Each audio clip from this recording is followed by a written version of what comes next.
When I was in fourth grade, our family took a vacation to a resort outside the city we lived.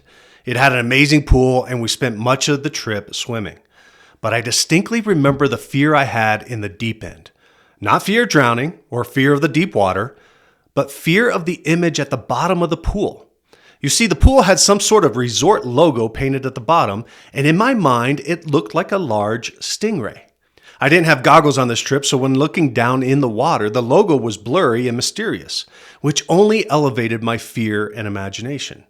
Deep down, even as a kid, I knew it wasn't real. I knew it was just my imagination, but I allowed this irrational fear and my wild imagination to get the best of me. And most of my time in the pool was spent in the shallow end. Fear causes us to do irrational things and can often keep us from going after things in life we really want to do.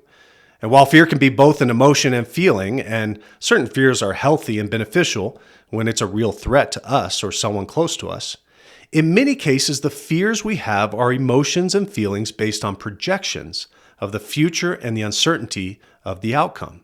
It could be a fear of failure, fear of disappointing someone, fear of loss, fear of ridicule or embarrassment, fear of pain or sadness, fear of rejection.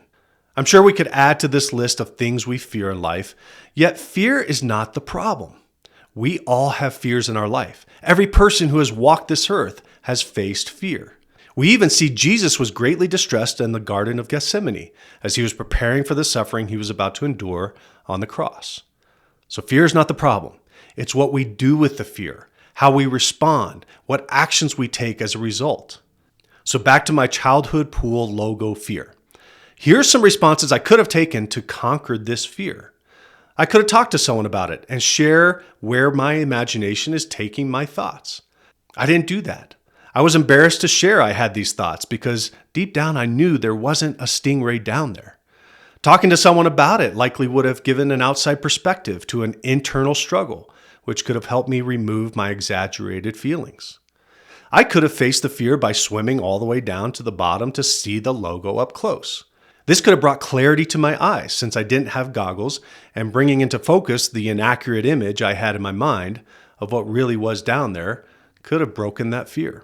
So getting the fear out of my head and verbalizing it, along with facing the fear by seeing it for what it really was, would have helped.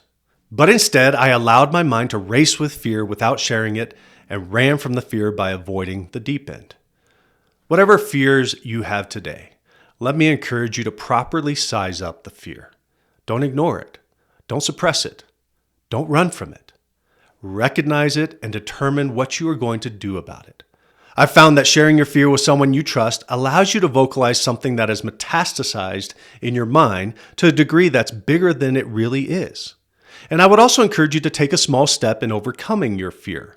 Whatever it is, determine what you can do today to keep that fear from crippling you and keeping you from living the life God desires you to live. Remember, fear is not the problem. Your response is the problem. Get the fear out of the shadows by verbalizing it, and then take steps to face it. And if you do these two things, you'll begin to live in alignment with the vision you have for this year and beyond. So this week and today, be a difference maker. Carpe Eternitatum.